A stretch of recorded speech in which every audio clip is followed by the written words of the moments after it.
A black janitor was fired during a five-star gala while still kneeling soaked after saving a white little girl from drowning. Before she could stand, she was accused of inappropriate contact, branded a threat for her skin and uniform. No one spoke up. She was dragged out. The water still dripped from her sleeves when they pulled her away. Before we dive in this story, let us know where you're watching from. We love to hear your thought. Moments before, she'd been hailed as a hero, at least in her own mind. The girl had fallen into the deep end of the marble hotel pool, her pink tulle dress blooming like a flower beneath the surface. Guests had screamed. No lifeguard was on duty. Without hesitation, Denise lunged in, her janitor uniform and all. Her boots filled with water. Her gloves floated off. And still she pulled the child from the bottom, breathless, pale but alive. But then it all shifted. Instead of applause, silence fell. Denise's soaked presence at the center of the luxurious event offended more than it impressed. The girl's mother, a platinum blonde in a silk gown, rushed over, grabbed her child and then screamed, "Why are you touching her?" It hit like a slap. People turned. Denise stammered something, hands trembling as hotel security stormed in. "Ma'am, you need to come with us." And just like that, her heroism was erased by suspicion. They didn't let her change. They didn't ask questions. Dripping wet, she was walked through the marble lobby like a criminal. The manager whispered something into his walkie-talkie, avoiding eye contact. Denise glanced at the child, now wrapped in a golden towel, sipping juice as if nothing had happened. The same child who had clung to her minutes ago. The same girl who had whispered, "Thank you," through coughs. That moment had vanished. Behind closed doors, the accusations started piling up. Inappropriate proximity. Unnecessary physical contact. Disturbing the ambience of the event. Denise tried to explain, but they spoke over her. "We have standards here," said the assistant manager. "You should have waited for trained personnel." There had been no one else. No lifeguard. No response team. Just Denise and instinct. But in this place, instinct didn't matter. Uniform did. And hers wasn't velvet or satin. It was navy polyester with bleach stains. When she was handed the termination letter, she thought it was a mistake. That someone would step in. That maybe the girl's father would say, "She saved my daughter's life." But he didn't. He stood with his arm around his wife, nodding stiffly. Denise folded the letter, still damp, and walked out past the line of valets, who stared but said nothing. A security guard mumbled, "Sorry," under his breath.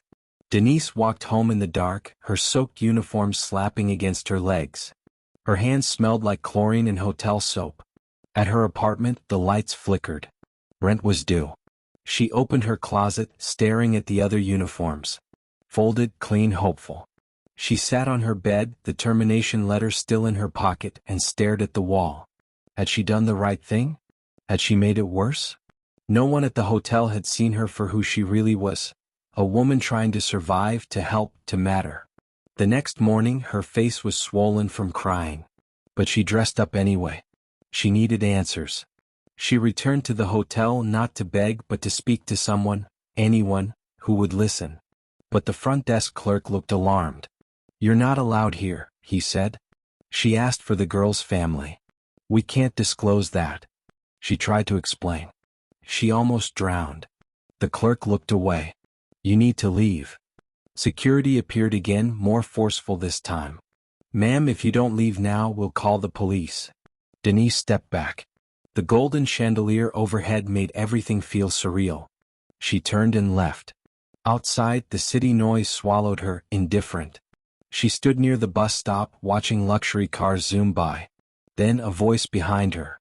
"Excuse me, ma'am?" She turned to see an older black woman holding a phone. "You the janitor from last night?" Denise nodded slowly. The woman introduced herself, Clara, a nurse from the local children's hospital. She'd been a guest at the gala, one of the few not in designer gowns. "I saw what happened," Clara said.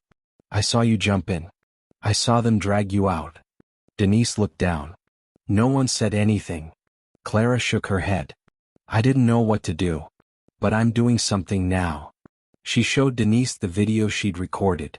Blurry but clear enough. The child falling. Denise diving in. Pulling her out. The crowd watching. The confrontation. "You need to share this," Clara said. Denise hesitated. "What difference will it make?" Clara held her gaze. "The truth matters. Sometimes, it just needs the right eyes to see it." That night, Clara posted the video online with a caption, "She saved a life. They treated her like a criminal." It didn't take long. By morning the clip had gone viral. Thousands of comments flooded in. People were outraged. News outlets picked it up. Janitor fired after heroic rescue. Journalists started digging. The hotel released a bland statement, "We are reviewing the matter." But the damage was done. Denise was overwhelmed. Her phone buzzed nonstop. Reporters wanted interviews. Activists wanted to march. Lawyers offered help. For the first time, her name was being spoken with respect. But Denise didn't feel victorious. She felt exposed. Her privacy stripped. Her pain public. Still, she agreed to speak.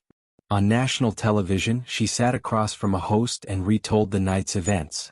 Her voice shook but stayed steady. "I didn't think. I just acted. I saw a child drowning." The host asked about the accusations. Denise's eyes darkened. "If I'd worn a suit instead of a janitor's uniform, would they have thanked me?"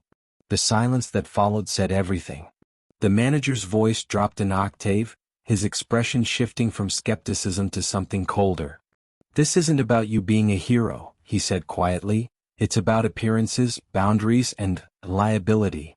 Kimberly blinked. "Liability? You touched a child without clearance. There were witnesses. A parent might claim trauma. We have policies." The words clanged against her ears like hollow iron. She had risked her life to save a child and now was being accused of impropriety? As she stood there, water still dripping down her uniform, a security guard appeared at the door. Kimberly's heart dropped. She wasn't just being reprimanded, she was being removed. "I suggest you gather your things," the manager said flatly, avoiding her eyes. Security didn't manhandle her, but they didn't treat her with respect either. Guests watched, whispering, but no one stood up. No one said, "She saved that little girl." Not the lifeguard. Not the event organizer. Not even the mother of the child, who was now bundled in a towel and led away, avoiding Kimberly's gaze as if ashamed of her own silence. Humiliated, Kimberly walked the long hallway out of the gala venue, her shoes squelching with each step. Her soaked uniform clung to her skin like a punishment. At the locker room, she changed quickly, shaking fingers barely able to undo buttons. Her belongings fit into a small bag: phone, some food stamps, a Bible. That's it. That's what her years at this place amounted to. As she exited the back of the building, the cool night air hit her face.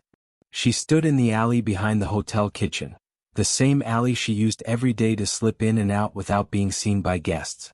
But tonight, she was no longer an employee. Just a black woman in the dark, punished for doing the right thing. Her phone buzzed. A text from her daughter. "Mama, you still coming to my debate tomorrow? Please say yes." Tears welled up. Kimberly texted back, "I'll be there, baby. Nothing's more important." But she had no idea how she was going to get there. No job meant no bus fare, no new shoes for her daughter's competition. Rent was already overdue. Yet even in this moment her daughter's dream mattered more. 2 days passed. Kimberly hadn't told her daughter about the firing. She made breakfast like always, did her daughter's hair with shaky hands, and sent her off with a lunch packed from their dwindling groceries. Then she hit the pavement, application after application, door after door. No one wanted to hire a janitor who'd been let go from a 5-star venue under unclear circumstances. But something shifted that evening. A video began circulating online. A young server, one of the few decent coworkers Kimberly had filmed part of the pool incident. It wasn't high resolution, but it was clear. The lifeguard had been distracted, the child had fallen in, and Kimberly had leapt in fully clothed, dragging the girl to safety while others screamed. The caption read, "This black janitor saved a drowning child. She was fired immediately after." The video spread quickly. People were furious. Comments flooded in. some defending her, some shocked, others exposing similar racist patterns in high-end venues. Within 24 hours, the video reached a parenting blog with millions of followers. Then a talk show picked it up. Kimberly didn't have social media, but her daughter's classmate's mother called her. "Kimberly, that video, it's everywhere. You're trending. Like nationwide trending." Kimberly blinked. "What video?" She was sent a link. Her face, drenched and desperate, carrying the limp body of a child. The headline: "Fired while soaked. Black janitor punished for saving a white child." Soon her phone rang again. A journalist. Then a podcast. Then a national morning show. Kimberly declined most. She didn't want fame. She wanted her job back. Or at least her dignity. But one call she couldn't ignore. It was from the mother of the child, Eloise Montgomery. Her voice was trembling. "Kimberly, I saw the video. I don't even know where to begin. I was frozen that night. I let them take you away and I didn't say anything. I'm sorry. Truly." Kimberly stayed silent. "I was scared," Eloise continued, "scared that if I defended you they'd come after me too. But that's no excuse. My daughter is alive because of you. I owe you everything." A long pause. "She hasn't stopped asking about you," Eloise said finally. "She says the lady with the kind eyes saved her." Kimberly's throat tightened. She finally spoke. "I didn't do it for thanks. I did it because she was a child. That's it." "I know," Eloise said. "That's exactly why you deserve better. I want to help." Eloise Montgomery was no ordinary mother. Her family had old money, not the flashy kind but the kind that sat on boards and funded hospitals. And when she decided to speak, people listened. A few days later, a press release was issued, by Eloise herself, condemning the hotel's actions and pledging full support for Kimberly. She called for an internal review of the hotel's treatment of staff, particularly black employees. The hotel scrambled. The PR team panicked. Statements were issued: "We are taking the matter seriously. This does not reflect our values." The usual. But the internet wasn't satisfied. A protest formed outside the hotel. Signs read: "Fired for saving a life." "Skin shouldn't define heroism." "Reinstate Kimberly." Local news interviewed former hotel staff who revealed a pattern of mistreatment and silencing. A former concierge admitted, "We were told to always keep the staff invisible. It was code." One morning, Kimberly received a letter, hand-delivered.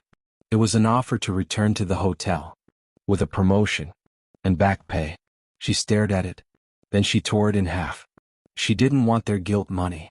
She didn't want to return to the place where her courage had been criminalized. Instead, she accepted an offer from a local community center, to become their director of youth programs. A position where she could protect, inspire, and uplift children in crisis. On her first day, the same young girl she'd saved ran into the center, arms wide, shouting, "Miss Kimberly." They hugged for a long time. A photographer captured the moment, the girl with her arms around Kimberly's neck, smiling. That photo went viral. Not the image of punishment or scandal, but of healing. Of what dignity looked like when no one could take it anymore. Kimberly never asked for fame. She only wanted fairness. But in saving a life, she did more than rescue a child. She forced the country to ask, why does a black woman have to risk everything just to be seen as human? And maybe, just maybe, her story was one step toward changing the answer.